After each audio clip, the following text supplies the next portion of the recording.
Hello everyone, good morning, Radhe Radhe, जय श्री राधे। कैसे हैं आप सब? आई होप आप सब अच्छे होंगे और घर में साफ़ सफाई कर रहे होंगे। तो यहाँ पर मैंने जितने डिब्बे जो भी थे मेरे धुलने वाले, उनको सबको मैंने खाली कर लिया है और खूब अच्छे से रगड़ रगड़ के इनको अच्छे से साफ़ कर दूँगी। क्योंकि जब तक बॉक्सेस में ना चमक ना आए तब तक मज़ा मुझे तो नहीं आता है। फिर इनको खूब रगड़ रगड़ के अच्छे से पोंछ दूँगी और फिर इनको सुखाऊँगी मैं धूप में। तो जितने भी धोने धाने का काम है ना, खाना ना मैं बना चुकी हूँ सुबह का, तो ये सुबह का टाइम नहीं हो रहा है, अभी वही बज रहे हैं दोपहर के लगभग डेढ़ से दो का टाइम हो रहा होगा। बच्चे स्कूल से आने वाले हैं तब मैंने ये सब चालू किया है, क्योंकि घर का खाना ना बनाना भी ज़रूरी था, बच्चों का स्कूल था इस वजह से। तो देख सकते हैं किचन की हालत मेरी कुछ इस तरह की हो चुकी है, सारा किचन जो है अस्त व्यस्त हो चुका है। तो अब इसको हम पूरा सेट करने वाले हैं, बहुत ही अच्छे से, बहुत ही सुंदर तरीके से किचन का बदलाव करूँगी मैं, किचन का मेकओवर करने वाली हूँ। तो उससे पहले आ जाती है बात क्लीनिंग की। तो सब सामान हटा करके किचन को पूरा खाली कर लेंगे और एक पार्ट मैं खाली करूँगी, एक पार्ट फिर मैं अगले अगले उसमें खाली करूँगी, मतलब बाद में। तो अभी फिर इधर का सारी ये जितनी भी पन्नियाँ वगैरह हैं सब कुछ हटा के पहले तो मैं यहाँ जितनी भी गंदगी होगी उन सबको साफ़ करूँगी। वैसे तो मैंने गणपति के टाइम पे अपनी किचन क्लीन की थी, लेकिन फिर से किचन ऐसी जगह है ना जो कि 1-2 महीने के अंदर फिर से अस्त व्यस्त हो जाती, गंदी हो जाती है इस वजह से, क्योंकि किचन में बहुत सारी छोटी बड़ी चीज़ें होती हैं। फिर बच्चे आ गए थे, बच्चों की हेल्प ली और पन्नी इस तरह से काटी। तो इसके ऊपर पन्नी मैं अलग तरह की बिछाने वाली हूँ, बदल दूँगी सब कुछ।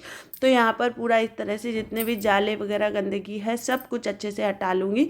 उसके बाद फिर आगे का काम स्टार्ट करूँगी। और ऊपर की पन्नी ना एकदम सही थी, अच्छी लग रही थी, तो फिर मैंने हटाई नहीं और वो भी गंदा भी नहीं हुआ था। तो ये बर्तन स्टैंड का भी सब कुछ पूरा हटा लूँगी और पूरा झाड़ू वाड़ू अच्छे से मार के, और ऊपर से पूरे जाले मैंने साफ़ कर दिए जितने किचन में थे।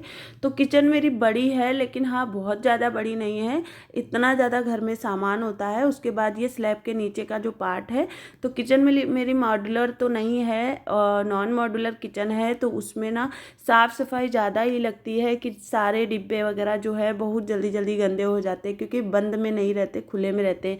फिर मैंने ये ट्रिक अपनाई कि किचन को, नॉन मॉड्यूलर किचन को मॉड्यूलर किस तरह बनाया जाए। ये देख सकते हैं, ये मेरे पास टेबल रखा था, तो टेबल मैंने दूसरा ले लिया था, ये मेरे पास एक्स्ट्रा था, उसको मैंने उधर के साइड में सेट कर दिया।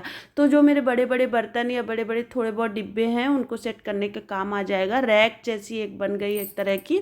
तो बस इसके बाद इसमें पन्नियाँ सब में बिछा दूंगी। सारी अलमीरा को खूब अच्छे से मैंने क्लीन कर दिया है, डब्बे सूख गए थे, डब्बे में सब सामान रख दिया था और फिर इस तरह से पूरा सेट कर दूंगी।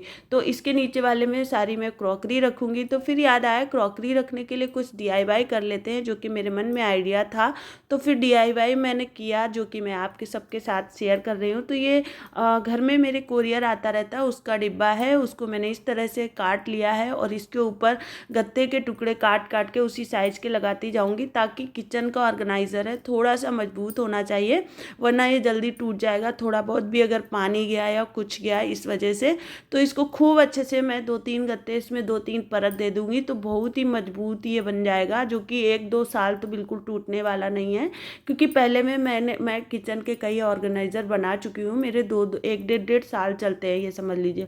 फिर इसके ऊपर से इसके बॉर्डर को ढकने के लिए हम लगा देंगे मास्किंग टेप। तो बहुत ही अच्छा देखिए आ गया है एकदम।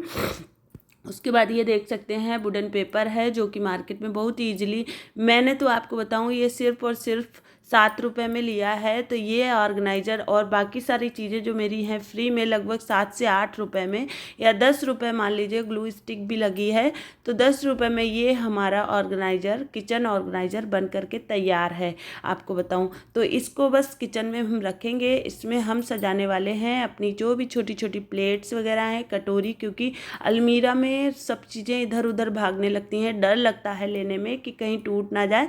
तो बस इस तरह से बना करके और हम रखेंगे ना, तो हमारी किचन जो है खूबसूरत भी लगेगी। खूबसूरत होने के साथ साथ कम जगह में कम जगह में ज़्यादा सामान हमारा रख जाएगा। तो बस ये हमारा ऑर्गेनाइजर लगभग बन करके तैयार है, ये देखिए।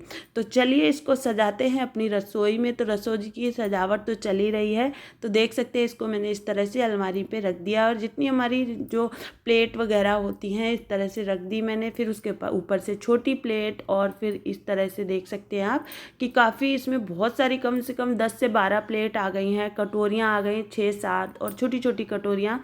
और इस तरह से मैंने इसको अपनी किचन में सजा लिया। तो आप चाहें तो ये बड़ा भी बना सकते हो, तो बड़ी प्लेट्स आ जाएंगी। तो कैसा लगा मेरा DIY प्लीज़ कमेंट करके ज़रूर बताइएगा।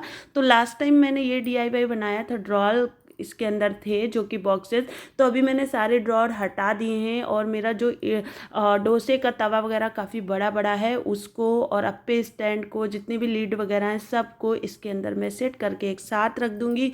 और बस फिर मैं देखा ये सब कर रही थी कि घर की हालत जो है पूरी ख़राब हो गई थी, क्योंकि किचन का सामान पूरा हॉल में पड़ा हुआ था। पूरा किचन जो है मेरा गंदा हो गया था और हॉल भी गंदा हो गया था।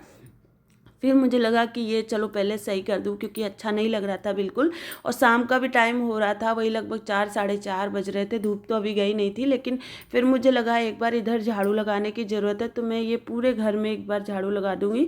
और फिर मैं आ गई थी रसोई में। तो नीचे की जितनी भी ये चीज़ें हैं, इधर मैं टंकी वगैरह रख दी है मैंने, आटे की, चावल की। और फिर ये बेसिन एरिया के नीचे बहुत ज़्यादा गंदा हो रहा था, तो ये सब कुछ सामान हटा हटा के देख सकते हैं आप कितना ढेर सारा कचरा हुआ है। तो क्या किचन मेरी एक दिन में तो क्लीन होने वाली नहीं है। क्लीन तो हो जाएगी, लेकिन हाँ सेट नहीं हो पाएगी। तो मैं धीरे धीरे ही करूँगी, ये एक दिन कर लूँगी, फिर अगले दिन कुछ कर लूँगी। तो इस तरह से ही करूँगी। इसके नीचे पूरा लोहे के जूने से पूरा घिस घिस के खूब अच्छे से मैंने इसके नीचे का पार्ट जो है क्लीन कर दिया है। क्योंकि जब डंडे वाले पोछे से हम पोछा लगाते हैं ना, तो साइडें जो जितनी किनारे होते हैं ना, वो साफ़ नहीं होते हैं। तो यहाँ पर हार्पिक डाल डाल के पूरा मैंने अच्छे से क्लीन कर लिया है। और हमारी मसालेदानी सूख गई थी, तो उसको भी मैंने भर लिया, क्योंकि मुझे शाम को खाना भी बनाना था सफाई के साथ साथ। क्योंकि और बच्चे हैं 3, हस्बैंड, तो सबकी जिम्मेदारियां तो हैं ही। तो एकदम किचन में लग भी नहीं सकते इस वजह से। तो सारे मसाले मैंने भर लिए हैं, क्योंकि खाना बनाना था इस वजह से। फिर आगे के काम किए मैंने। फिर ये अगले दिन सुबह का ब्लॉग है। अभी 10 से 11 बज रहे हैं, चाय नाश्ता हो चुका है, नहाना धोना सबका। फिर आ गए थे भैया, जो कि मुझे बर्तन स्टैंड के नीचे के दो पार्ट होते हैं ना, तो उसमें से एक पार्ट टूट गया था। तो मुझे बर्तन स्टैंड अपना ना कटवाना था, मतलब नीचे से, क्योंकि मेरा बेटा उसके ऊपर चढ़ जाता था और उसको तोड़ डाला। आपको बताऊँ, रोज़ रोज़ में हो जाता था ऐसा। तो फिर बर्तन स्टैंड के नीचे की 2 रैक हमने कटवा दी। कटवाने के बाद फिर बर्तन स्टैंड लगाया जाएगा। तो फिर गंदगी बहुत ज़्यादा हो गई थी बर्तन स्टैंड, क्योंकि निकाला गया पूरा। फ्रिज को हटाया। फ्रिज को हटाने के बाद आप देख सकते हैं कि फ्रिज के नीचे के पार्ट में बहुत ज़्यादा गंदगी थी। तो वो सब कुछ क्लीन करूँगी। और साथ में ही क्या है, वॉशिंग मशीन ख़राब हो गया था, कुछ हो गया था उसमें, तो वो भैया भी आ गए सही करने। तो ऐसे करके घर में बहुत ज़्यादा व्यस्तता हो गई। तो फिर चलिए देखिए एक DIY और करती हूँ, क्योंकि किचन को सेट करना ही करना है। तो उसके रखने के लिए, सभी चीज़ें रखने के लिए, और जब किचन का मेक ओवर हो रहा हो, बदल रही हो, तो नई नई चीज़ें हमें बना करके रखनी पड़ती हैं। यहाँ पर मैंने बहुत ही सुंदर सा फैब्रिक ले लिया है। आप देख सकते हैं हमारे सबके पास थोड़ा बहुत कपड़ा पड़ा ही रहता है, टुकड़ा सुंदर सुंदर सा होता है, या फिर हमारी कुर्ती का, या फिर टॉप का, या फिर प्लाजो वगैरह सुंदर सा होता है, तो उसका कपड़ा पुराना ले सकते हैं। तो मेरे पास इस तरह का कपड़ा था। तो मैंने फिर देख सकते हैं जूते का, या फिर कोई कोरियर आता रहता है उसका बॉक्स था। तो ये देखिए मैंने DIY किया है। उसके बाद ये देखिए, ये मेरे पास थ्रेड रखा हुआ था थोड़ा सा मोटा, तो मैं DIY करती रहती हूँ, तो मेरे पास सामान रहता ही है। यहाँ पर इसकी जगह आप जूट रोप भी ले सकते हैं। और उसको मैंने चोटी की तरह पूरा गुथ लिया है। गुथने के बाद यहाँ पर ग्लू स्टिक लगा दूंगी। ग्लू लगाने के बाद फिर इस तरह से बराबर चिपकाते चले जाएंगे। तो ये ऑर्गेनाइजर इतना ज़्यादा मजबूत बन गया था कि इसके ऊपर थोड़ा बहुत पानी भी जाएगा ना, तो ये कुछ इसका बिगड़ने वाला नहीं है। और इसमें आप जैसे कि चूड़ियाँ वगैरह भी रख सकते हैं, या फिर बच्चों के पेन पेंसिल, बहुत सारी चीज़ें इसमें रख सकते हैं। ग्लू वगैरह रहता है। और या फिर किचन में यूज़ करना है अगर आप। हमारे ये DIY कैसे लगे प्लीज़ कमेंट करके ज़रूर बताएं। तो फिर मिलेंगे आपसे हम एक और ब्लॉग के साथ में, तब तक के लिए